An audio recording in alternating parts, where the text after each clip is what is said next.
TLJ's down at the wedding show. This is she's down there working, so I was going to sneak out here to the camper and get some stuff done. A couple of videos ago, we talked about some of the modifications do it yourself you can do in your camper, and I forgot one thing, and she kind of, she's not too happy with me. So we'll quick add this to this video. In our kitchen, one thing that she did, and again, this is all TLJ's doing, the backsplash. This is just that peel vinyl wall material. Should start over here underneath the window, and it goes on the backsplash around the stovetop, and it continues on over here in the kitchen. It really dresses this place up.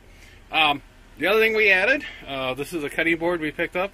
It is heavy enough that it puts pressure on the burners and in the grills of the stoves. When you go down the road, you don't hear that ting, ting, ting, ting, ting.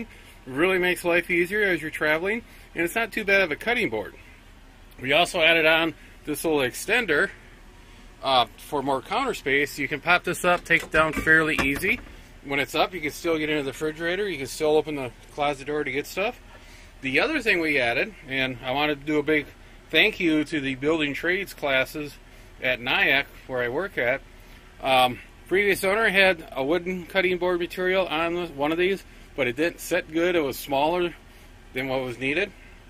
And I took it in, and Greg Helmich, the instructor, one of the first lessons they do with the students or projects is they cut different color wood like you have in a cutting board material and glue it together. Then they take it out and sand it around the edges. It's a good first job for carpentry students to go.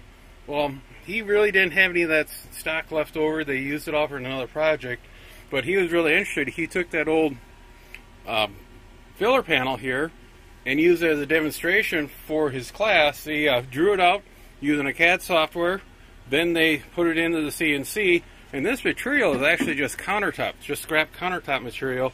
They were pulled out of the garbage, and it is really nice. He was a little worried about the color. I mean, it blends in real good, kind of accent where the sink is. It gives her more counter space when we're cooking. Usually she's in here making the side dish and dessert, and I'm out here on the grill cooking the main course. Works real good. The last item we put in is a sink. The sink that came with, faucet, sink's here. And the original faucet was real low, and it was really hard to fill anything with water, so I started looking around and came across this real nice one. I believe this is a Moan. Thing to remember, and I didn't know this till I started getting into this, there's a shank or a water connection here and over here. In a house, they're 8 inches apart. In an RV, they're 7. Something to remember. Well, this one, there's actually just a threaded rod with a washer and a bolt that goes on the bottom to hold it in place. Then we had to drill a hole with a hole saw here. This is where the main water connection comes in. That is real soft material, so when you go to cut or drill holes in your camper, just remember it's going to go fast. What we like about it is you can pull this out, you can have a stream head or a spray, and it's really nice when you're cooking stuff or doing dishes. Okay, today's project is going to be a little project video. When we were going through the camper last time, I was talking about one of these Vortex fans we have up here. The one that's up here is just a single speed unit. See if I can get up here. And when you turn it on, you can tell it's quite noisy on the speed. It does move a lot of air. And it does move a lot of air, like I said. You can really pull the hot air out. If you're looking for something a little less noisy and more control, I picked one of these up. I think I got probably $75 cost of this and get it shipped in. This old one, I remember, was like $60 to get the cost of it and shipped in. What's neat about it, I got it laying over here on the table, is it's got forward and reverse. It's got 3 speeds to blow air out of the camper, 2 speeds to suck air in. We're going to sit down and wire this up. We're going to talk a little about the electrical wiring. Come along for the adventure. A little word of caution when you're working in your RV or your camper, in your car, in your house. We have different color codes for different voltage and what's hot and what's ground or plus or minus. Normally, in your house, we have black and white. White is neutral, and black is a hot. You can grab on the black and touch ground, and you'll be dancing, doing the break dance, and people have a good laugh. The white, or return, or neutral, you can grab this and touch ground, and nothing's going to happen to you because it's, you know, it's a deal of safety. We always put the control, the switch, or where it's the relay, whatever's running the device, on the black, so you can easily disconnect power and work on the device and not have to worry about it. Black is hot, white is neutral, return. In 12 volts, like in your car or in the chassis of the camper, red is hot, black is ground or negative or neutral. You can see where the confusion might be. If you're working with black and white and you think this is hot, no, this is hot, and you hook it up here, it could be cause some problems.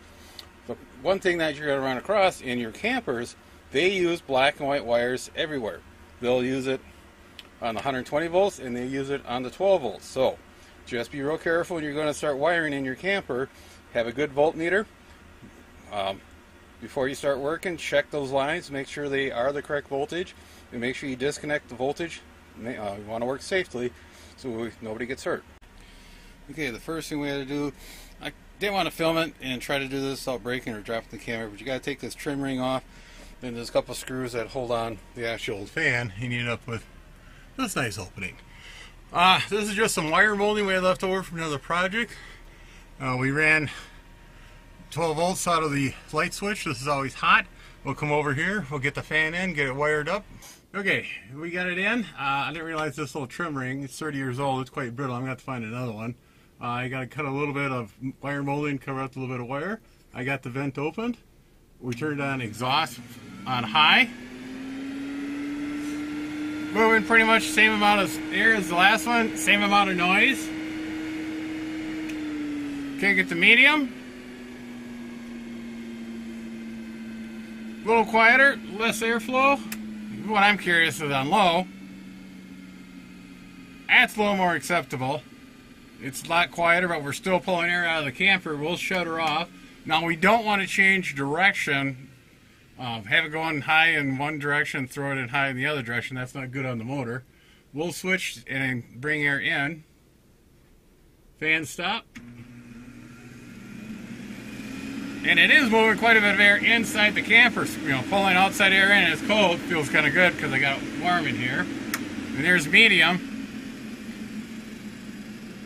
And that's going to keep the camper real nice and cool in the late spring or in early fall when it's warm enough, uncomfortable, but not warm enough to run the air conditioner.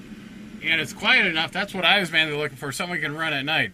These Vortex fans, you put them in the vents like this, the openings, you can pull a lot of the hot air out, then shut them off, and make life a lot easier so you can sleep better at night. We'll get into the bathroom and finish that one. Okay, got her in.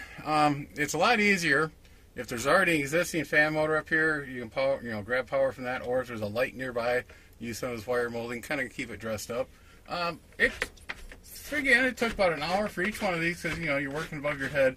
It would have gone faster if I had a helper, somebody just to hold us up while I was working and wiring, or have four arms. As you can see, it is pulling air in the right direction. So when we have that morning constitutional, we get it up. A real easy project. Like I said, about an hour for each one. Yep, okay, and this one's one in the kitchen. This is the one that's going to be really nice. Get the vent open here. We can go to high and exhaust. My little test strip gets stuck in there. So we got medium.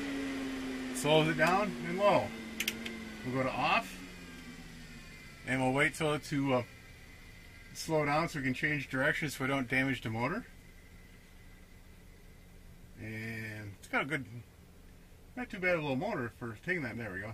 We stop. As you can see, it is blowing air into the camper. It's quite cool. We go down to a slower speed.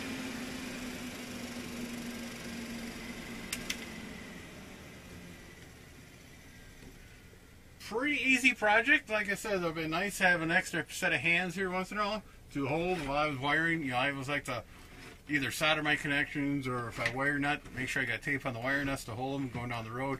Your vehicle, camper is kind of like having a house that's having a lot of these little earthquakes. So as you're going down the road, everything kind of gets bounced around. Not too many parts left over. Easy little project. Something to keep the camper a little more comfortable in the late spring and early fall. 7-3 everybody. Stay safe. Be sure to tell your friends, neighbors, other hams. Subscribe, hit that bell to get notification when new videos come out.